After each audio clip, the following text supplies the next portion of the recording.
Bonjour, frères et sœurs, que Dieu vous bénisse. On va commencer notre étude biblique pour ce soir, pour cette semaine, par la grâce de Dieu, avec cette petite prière. Père éternel, merci infiniment pour ta bonté, pour ta bienveillance à notre égard. Merci de nous avoir gardés en bonne santé. Merci de nous avoir gardés en vie jusqu'à aujourd'hui. Je remets entre tes mains maintenant cette séance d'études bibliques et je prie pour que le Saint-Esprit bénisse particulièrement cette séance, pour que cette séance soit une séance bénie et que nous ayons l'édification qu'il nous faut au nom de Jésus-Christ. Amen. On commencera donc par la lecture intégrale comme d'habitude, Apocalypse chapitre 14. Et puis, on va s'attarder sur les versets pour ce soir, les versets 8 à 11. Je regardai, et voici l'agneau se tenait sur la montagne de Sion, et avec lui 144 000 personnes qui avaient son nom et le nom de son Père écrit sur leur front. Et j'entendis du ciel une voix comme un bruit de grosse eau, comme le bruit d'un grand tonnerre, et la voix que j'entendis était comme celle de joueurs de harpe jouant de leur harpe. Et ils chantaient un cantique nouveau devant le trône et devant les quatre êtres vivants et les vieillards. Et personne ne pouvait apprendre le cantique si ce n'est les 144 000 qui avaient été rachetés de la terre. Ce sont ceux qui ne se sont pas souillés avec des femmes, car ils sont vierges. Ils suivent l'agneau partout où il va. Ils ont été rachetés d'entre les hommes comme des prémices pour Dieu et pour l'agneau. Et dans leur bouche, il ne s'est point trouvé de mensonge, car ils sont irrépréhensibles. Je vis un autre ange qui volait par le milieu du ciel, ayant un évangile éternel pour l'annoncer aux habitants de la terre, à toute nation, à toute tribu, à toute langue et à tout peuple. Il disait d'une voix forte, craignez Dieu et donnez-lui gloire, car l'heure de son jugement est venue, et adorez celui qui a fait le ciel, la terre et la mer et les sources d'eau. Et en outre, un second ange suivit en disant, elle est tombée, Babylone la grande, qui a abreuvé toutes les nations du vin de la fureur de son impudicité. Et en outre, un troisième ange les suivit en disant d'une voix forte, si quelqu'un adore la bête et son image, et reçoit une marque sur son front et sur sa main, il boira lui aussi du vin de la fureur de Dieu, versé sans mélange dans la coupe de sa colère, et il sera tourmenté dans le feu et le soufre devant les saints anges et devant l'agneau. Et la fumée de leur tourment monte au siècle des siècles, et ils n'ont de repos ni jour ni nuit, ceux qui adorent la bête et son image, et quiconque reçoit la marque de son nom. C'est ici la persévérance des saints, qui gardent les commandements de Dieu et la foi de Jésus. Et j'entendis du ciel une voix qui disait, écris, heureux dès à présent les morts qui meurent dans le Seigneur. Oui, dit l'Esprit, afin qu'ils se reposent de leurs travaux, car leurs œuvres les suivent. Je regardai et voici, il y avait une nuée blanche, et sur la nuée était assis quelqu'un qui ressemblait à un fils d'homme, ayant sur sa tête une couronne d'or et dans sa main une faucille tranchante. Et un autre ange sortit du temple, criant d'une voix forte à celui qui était assis sur la nuée, lance ta faucille et moissonne, car l'heure de moissonner est venue, car la moisson de la terre est mûre. Et celui qui était assis sur la nuée jeta sa faucille sur la terre, et la terre fut moissonnée. Et un autre ange sortit du temple qui est dans le ciel, ayant lui aussi une faucille tranchante. Et un autre ange qui avait autorité sur le feu sortit de l'autel et s'adressa d'une voix forte à celui qui avait la faucille tranchante. Lance ta faucille tranchante.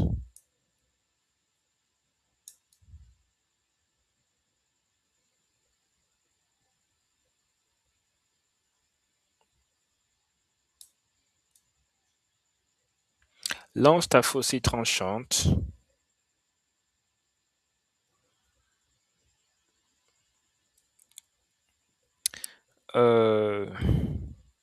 et vendange les grappes de la vigne de la terre, car les raisins de la terre sont mûrs. Et l'ange jeta sa faucille sur la terre, et il vendangea la vigne de la terre, et jeta la vendange dans la grande cuve de la colère de Dieu.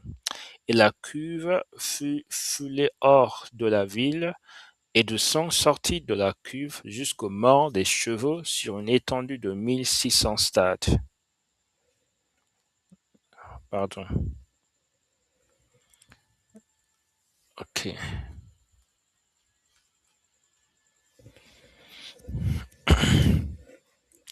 Ok. On va continuer donc notre étude. Euh, je vais lire versets 8 à 11 sur lesquels nous allons nous arrêter. Je vais relire. Et un autre, un second ange, suivit en disant, elle est tombée, Babylone la grande, qui a abreuvé toutes les nations du vin de la fureur de son impudicité. Et un autre, un troisième ange, les suivit en disant d'une voix forte, si quelqu'un adore la bête et son image, et reçoit une marque sur son front ou sur sa main, il boira lui aussi du vin de la fureur de Dieu, versé sans mélange dans la coupe de sa colère, et il sera tourmenté dans le feu et le soufre, devant les saints anges et devant l'agneau, et la fumée de leur tourmente monte au siècle des siècles, et ils n'ont de repos ni jour ni nuit, ceux qui adorent la bête et son image, et quiconque reçoit la marque de son nom. Amen.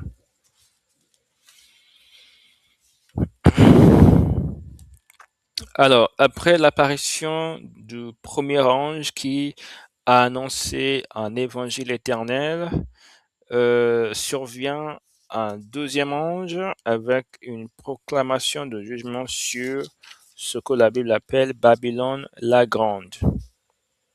Cette déclaration fait écho à certaines paroles prophétiques. Dans Ésaïe 21, verset 9, le jugement de Babylone est dépeint. Ésaïe 21, verset 9.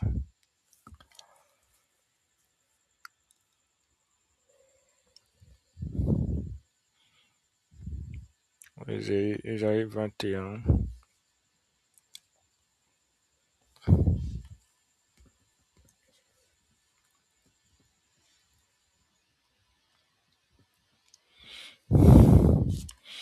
Et voici, il vient de la cavalerie, des cavaliers dos à dos.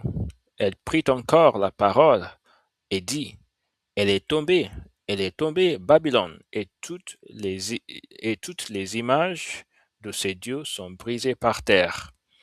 Babylone est tombée. Donc on voit là l'annonciation de la chute de Babylone, et cela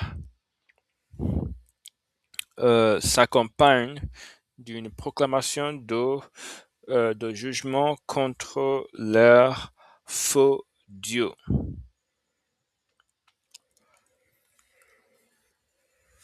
La Bible dit, toutes ces images, toutes les images de ces dieux sont brisées par terre. Dieu déteste toute image de Dieu. Dans les 10 commandements, il est précisé qu'il ne fallait pas faire ou faire construire des images de cieux sur la terre, dans les cieux, etc., afin de les adorer. La Bible proscrit ce type de pratique. C'est une abomination, c'est une honte. La Bible dit, la Bible ne mâche pas les mots en parlant de ce culte des faux dieux. La Bible est très sévère sur cela. C'est une grande abomination. C'est ne pas donner l'adoration qui revient à Dieu et la donner à un être nettement inférieur à Dieu. Donc, les faux dieux de Babylone, Babylone était un lieu où l'adoration des faux dieux allait bon train, et il est donc mentionné le jugement de cette ville. Et cette ville est un symbole du système du monde, là où l'adoration des faux dieux va bon train. Dans notre temps actuel, il ne s'agit pas d'adoration de matériel, de objets qui sont fabriqués ou qui sont construits à base, construits en bois, en bronze, airain et tous des métaux précieux. Aujourd'hui, ce type de choses n'est pas trop pratiqué. Par contre, il y a l'idolisation, l'idolâtrie de beaucoup de choses, l'idolâtrie, le culte d'une personne. Il y a aussi le fait de donner beaucoup trop de temps à des choses qui ne sont pas utiles et aux dépenses des choses spirituelles. Donc, et aux dépenses des choses qui sont exigées même par Dieu. Il y a beaucoup d'idolâtries qui sont pratiquées et qui ne ressemblent pas forcément parce que il n'y a pas de adoration dans un sens très littéral. Et donc, l'idolisation d'aujourd'hui ne ressemble pas forcément à l'idolisation d'antan. Toujours est-elle présente pour autant. Il y a une autre référence dans l'Ancien Testament du jugement de Babylone, dans Jérémie chapitre 51, verset on va lire quelques versets peut-être à partir du verset 7 ou 6. Jérémie 51.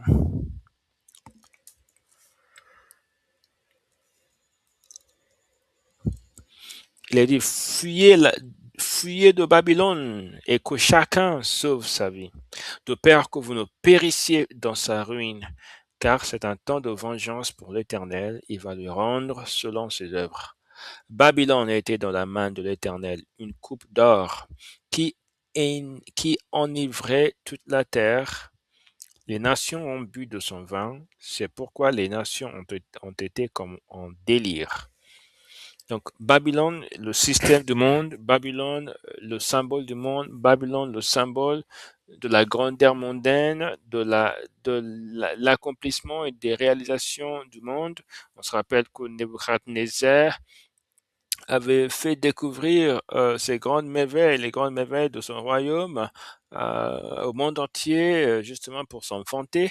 Il a été frappé par Dieu d'un fléau sévère ou d'un jugement sévère, plus précisément. Et on voit aussi que Babylone est un symbole du monde. Babylone est un symbole de la gloire du monde, par opposition à la gloire de Christ. Donc, la Bible dit, la Bible appelle, on appelle au peuple de Dieu à, à fuir tout simplement Babylone, à ne rien avoir à voir avec Babylone. Et cet appel retentit à travers les siècles jusqu'à notre époque. Dieu nous demande de fuir Babylone, de fuir de Babylone, de nous séparer de Babylone, du système du monde, d'adopter les valeurs du ciel par opposition aux valeurs mondaines, de ne pas voir les choses ici-bas comme le monde les voit, de ne pas porter les lunettes du monde, de ne pas adopter un point de vue mondain, de nous séparer et que chacun sauve sa vie. C'est en fuyant Babylone qu'on arrivera à sauver notre vie. Si on, si on décide par contre de baigner dans le monde, de s'assimiler au monde, d'être pleinement intégré au système mondain, alors on va certainement périr dans la ruine du monde. Babylone, comme je l'ai dit tout à l'heure, est un symbole du monde. La réussite à Babylone est un symbole de la réussite mondaine. La reconnaissance et la gloire à Babylone est un symbole de la reconnaissance et de la gloire mondaine. En fait, tout ce qui concerne, tout ce qui porte sur Babylone dans la Bible porte également sur le monde contemporain de nos jours. Donc, de la même manière que Babylone était un objet de jugement juste de Dieu, il en va de même pour le monde d'aujourd'hui. Le monde d'aujourd'hui est sous le jugement de Dieu et on passe de subir de plein fouet le jugement de Dieu. Dieu nous appelle donc à nous séparer du monde afin de ne pas être souillés par le monde. Donc, on voit ça. La Bible dit il ne faut pas aimer le monde. La Bible dit clairement que la personne qui aime le monde n'a pas l'amour de Dieu en lui, en elle plutôt. Donc nous avons un choix à faire et le choix est le choix de la séparation. Le choix est le choix, la voie que Dieu nous préconise est la voie de la séparation, la voie de fuir. On se rappelle de l'histoire de Joseph en Égypte quand Joseph avait été tenté par la femme de Potiphar. On voit que Joseph a fui. Joseph n'est pas resté là-dedans justement pour essayer de trouver une voie d'équilibre en quelque sorte, une voie qui n'est ni à gauche ni à droite. Honnêtement, Joseph n'a fait qu'au fuir et il en va de même pour nous. Nous sommes exhortés à faire pareillement, à agir pareillement, à fuir le système du monde, à fuir les corruptions du monde, à fuir les péchés du monde, à fuir le système des valeurs du monde, à fuir toutes ces choses et à nous attacher plutôt à Christ afin de ne pas subir ces jugements. Mais l'écriture n'en reste pas là, effectivement. On voit dans le verset 8 à 9, soudain, Babylone est tombée, elle est brisée, gémissez sur elle, prenez du baume pour sa plaie, peut-être guérira-t-elle. Nous avons voulu guérir Babylone, mais elle n'a pas guéri. Abandonnons-la et allons chacun dans son pays, car son châtiment atteint jusqu'aux cieux et s'élève jusqu'aux nous.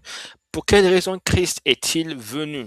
Il est venu pour sauver le monde. La Bible dit, nous avons voulu guérir Babylone. Christ est venu dans la volonté de sauver le monde, mais le monde a refusé son offre ou son offre de pardon gratuit et son offre de la vie éternelle. Le monde a préféré la voie de Satan, la voie de la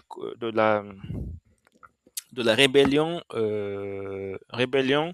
la voie de la rébellion contre Dieu, la voie de la méchanceté, la voie qui ne plaît pas à Dieu. Le monde a choisi cela et la Bible dit que Dieu avait voulu donc cette écriture, c'est une écriture qui est prophétique, qui aussi pointe vers l'arrivée de Jésus-Christ sur la terre, là où il avait vraiment fait des efforts pour racheter le monde, pour porter le salut à, à disposition pour tout le monde, mais le monde a rejeté carrément toutes les instances de Dieu. Et c'est pour ça que le jugement est juste, le jugement est mérité. Et la seule manière dont nous puissions ne pas participer à ce jugement, c'est de fuir le système du monde. On voit donc qu'il y a un sentiment de pitié envers Babylone qui est exprimé dans le verset 9, quand le Dieu dit, nous avons voulu guérir. Dans le verset 8, quand Dieu dit, gémissez, il y a un sentiment de pitié. C'était pas la volonté de Dieu de faire tomber le Babylone sous le coup de son jugement. Il avait plutôt voulu guérir Babylone, la Bible dit, mais malheureusement, Babylone n'a pas guéri, ce qui veut dire tout simplement qu'elle n'a pas voulu guérir. Elle n'a pas voulu se soumettre à la condition pour être guérie par Dieu. Ainsi en est-il pour tout pécheur. Il y a toujours la miséricorde avant le jugement. Encore maintenant, c'est l'ère de la miséricorde de Dieu. Il faut en profiter avant que le jugement ne tombe. Donc, nous sommes encore à l'ère de la miséricorde de Dieu. Nous sommes encore dans la période de la miséricorde de Dieu. Et de la même manière que Dieu a tendu les mains vers Babylone, Dieu tend également les mains vers le monde d'aujourd'hui. Mais est-ce que nous allons accepter son offre? Est-ce que nous allons nous soumettre à lui? C'est ça la question. C'est une question profonde. Dieu ne va pas nous, nous supplier, il va nous diriger, nous orienter vers le salut, mais c'est à nous d'en profiter. Dans Luc chapitre 13, verset 6 à 9, on voit l'annonce, on voit la proclamation. D'abord, verset 1. Luc chapitre 13, verset 1, juste pour une mise en contexte claire. Luc 13, verset 1.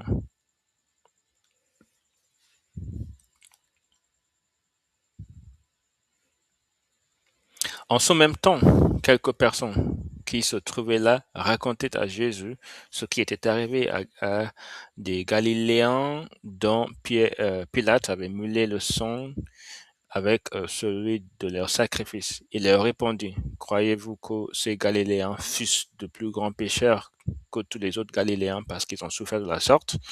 Non, je vous le dis, mais si vous ne vous repentez, vous périrez tous également. Ou bien, ces 18 personnes, ce qui est tombé la tour de Siloé et qu'elle a tué, croyez-vous qu'elles fussent plus coupables que tous les autres habitants de Jérusalem?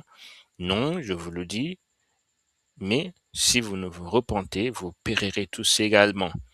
Donc, Jésus-Christ est en train de dire que les malheurs qui arrivent dans le monde sont des signes annonciateurs, en fait, du jugement de Dieu.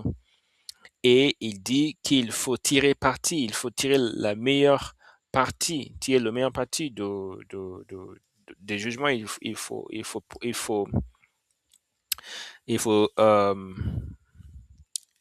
faut tirer parti de ces jugements et justement pour tirer une leçon pour se dire que oui, le jugement arrive et je dois être trouvé de bon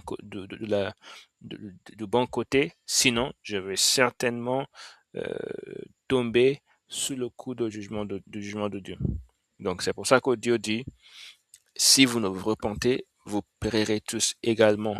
Dans Luc chapitre 6, 13, verset 6 à 9, il dit aussi cette parabole, un homme avait un figuier planté dans sa vigne, il vint pour y chercher de fruits et il n'en trouva point. Alors il dit au vigneron, voilà 3 ans que je viens chercher de fruits à ce figuier et je n'en trouve point. Coupe-le. Pourquoi occupe-t-il la terre inutilement? Le vigneron lui répondit, Seigneur, laisse-le encore cette année, et je creuserai tout autour, et j'y mettrai du fumier. Peut-être à l'avenir donnera-t-il du fruit, sinon tu le couperas. Sinon tu le couperas.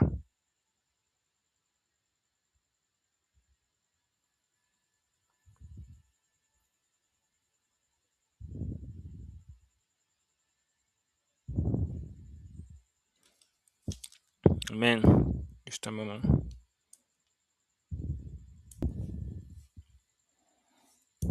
Sinon tu le couperas. Donc c'est clair que Dieu il attend que les choses qu'il dit portent des fruits. Et si ces choses ne portent pas de fruits, alors le jugement va tomber. Donc c'est une chose qui est tellement grave.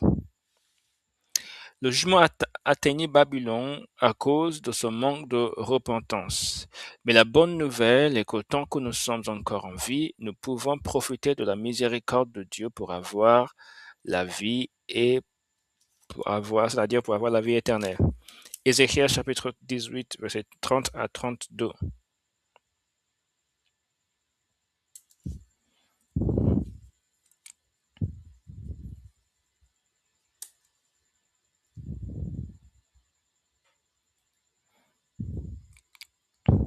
C'est pourquoi je vous jugerai c'est pourquoi je vous jugerai chacun selon ses voies, maison d'Israël, dit le Seigneur l'Éternel. Revenez et détournez-vous de toutes vos transgressions, afin que l'iniquité ne cause pas votre ruine. Rejetez loin de vous toutes les transgressions par lesquelles vous avez péché. Faites-vous un cœur nouveau et un esprit nouveau. Pourquoi mourriez-vous, maison d'Israël? Car je ne désire pas la mort de celui qui meurt, dit le Seigneur l'Éternel. Convertissez-vous donc et vivez. Rejetez, rejetez loin de vous toutes les transgressions par lesquelles vous avez péché. Pourquoi mourriez-vous donc? Dieu ne veut pas que nous soyons jugés, que nous soyons condamnés. Je ne désire pas la mort de celui qui meurt.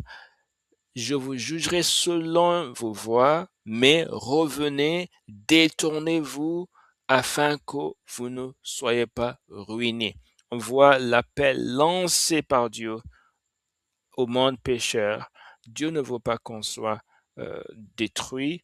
Dieu veut nous sauver, Dieu veut nous protéger du mal, mais la plupart du temps, on ne répond pas à ces appels. On va revenir à notre texte dans Apocalypse, chapitre 14.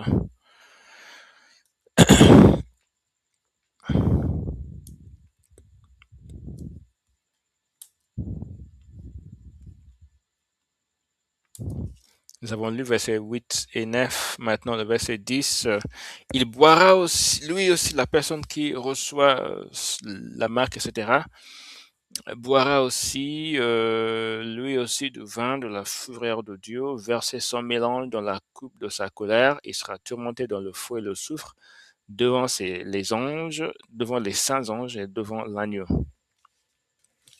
Amen. On voit donc ici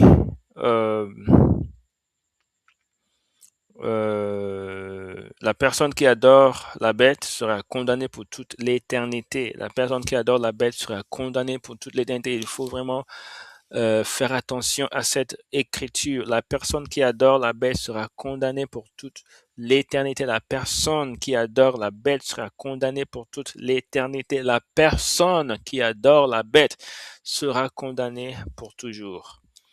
Apocalypse 20, verset 15 nous montre encore le sort pitoyable des personnes qui adorent la bête.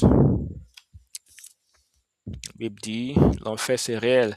Quiconque ne fut pas trouvé écrit dans le livre de vie fut jeté dans l'étang de feu. Si on revient à notre texte, on voit ici, chapitre 14, que dans le verset 10, il est dit ça. Dans le verset 11, il dit, et la fumée de leur tourment monte au siècle des siècles, et ils n'ont de repos ni jour ni nuit, ceux qui adorent la bête et son image, et quiconque reçoit la marque de son nom. Donc, nous n'avons pas de choix. C'est quelque chose de gravissime. C'est quelque chose de extrêmement, primordialement important.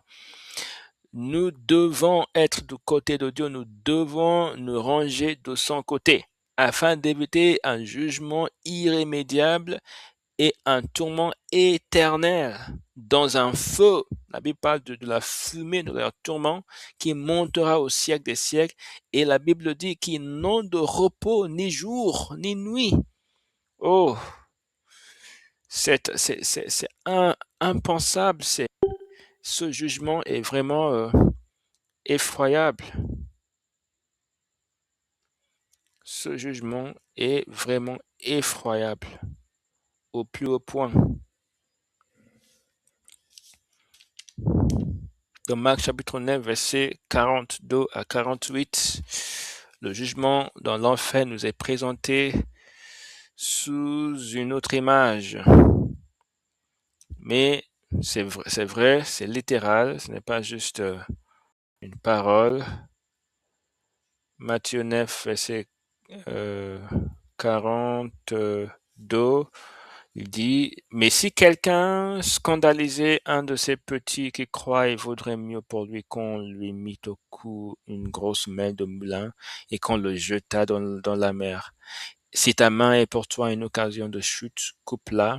Mieux vaut pour toi entrer manchot dans la vie que d'avoir deux mains et d'aller dans la géhenne, dans le feu qui ne s'éteint point. Si ton pied est pour toi une occasion de chute, coupe-le. Mieux vaut pour toi entrer boiteux dans la vie que d'avoir les deux pieds et d'être jeté dans la géhenne, dans le feu qui ne s'éteint point. Et si ton œil est pour toi une occasion de chute, arrache-le. Mieux vaut pour toi entrer dans le royaume de Dieu n'ayant qu'un œil que d'avoir deux yeux et d'être jeté dans la géhenne où l'enfer ne meurt point et où le feu ne s'éteint point. Donc c'est vraiment incroyable ce jugement. C'est quelque chose qui est effroyable, mais c'est quelque chose qui est aussi bien réel. Et il y a des personnes malheureusement qui sont en enfer actuellement parce qu'elles n'ont pas suivi Dieu, elles n'ont pas obéi à Dieu. Donc, il faut tout faire. La chose la plus précieuse que nous puissions avoir, si cette chose peut nous coûter notre héritage éternel, il faut nous en débarrasser complètement. Il ne faut même pas penser à deux fois. La tourmente est éternelle, nous avons vu ça. Nous devons donc faire attention car il est possible il est possible de chuter même après avoir suivi Jésus-Christ pendant une très longue période.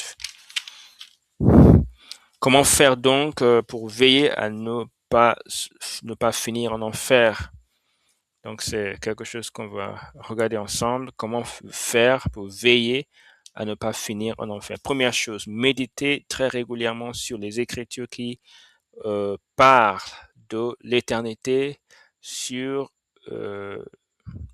la vie, sur la breveté de cette vie et sur la réalité du jugement dernier après la mort. Méditer régulièrement, très régulièrement sur ces écritures qui parlent de la futilité de la vie actuelle, qui parlent de la vie après la mort, de la réalité de l'éternité et qui remettent les pendules à l'heure sur la vraie valeur des choses. Dans Matthieu chapitre 16, verset 26, il est dit que c'est vrai qu'il y a un homme s'il gagnait tout le monde et qu'il perdait son âme. Matthieu 16, verset 28, 26, pardon, on va lire. Et que servirait-il à un homme de gagner tout le monde s'il perdait son âme? Ou que donnerait un homme en échange de son âme? On voit donc qu'il n'y a aucun, il n'y a rien. Il n'y a rien dans le monde qui vaille notre âme. Nous avons vu Apocalypse 20, verset 15, où il est dit que toute personne dont le nom n'est pas écrit dans le livre de vie sera jetée dans les temps de feu. Dans Jacques chapitre 4, verset 14, nous voyons que la vie est brève. Il nous faut vraiment se plonger, méditer beaucoup sur ces écritures pour trouver la force de se détacher des choses du monde. Vous qui ne savez pas ce qui arrivera demain, car qu'est-ce que votre vie? Vous êtes une vapeur qui paraît pour un peu de temps et qui ensuite disparaît. Priez régulièrement avec les Écritures, demandant à Dieu la grâce de les mettre en pratique. Priez régulièrement sur ces Écritures qui parlent, qui traitent de sujets très très graves, de l'enfer, de la mort, de jugement dernier, et du paradis et de l'éternité, de la réalité de ces choses. Il faut prier régulièrement, non seulement lire, mais il faut prier aussi sur ces Écritures régulièrement. Et il faut demander à Dieu de les graver dans notre cœur, dans notre âme, dans notre esprit. Il faut que Dieu nous les grave dans le cœur afin qu'elles nous servent de boussole. Elles nous permettent de rectifier le tir si nous sommes en train de rétrograder, si nous sommes en train de glisser hors du droit chemin. Ces écritures vont servir de garde-fou pour nous ramener en ordre. Remettre en ordre, pardon. Écoutez régulièrement et lisez régulièrement des prédicateurs et des livres qui parlent qui parlent en mettant l'accent sur ces choses. Très important. Il faut écouter, il faut lire, il faut s'entourer de ces choses qui vont nous permettre de garder la vigilance. 4. Recherche la sanctification entière sans laquelle nul ne verra le Seigneur. Dans Hébreux chapitre 12, verset 14, il est dit,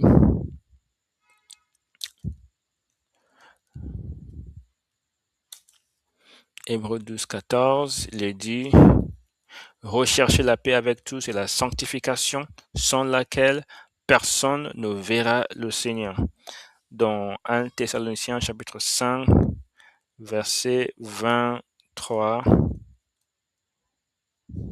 1 Thessaloniciens chapitre 5, verset 23,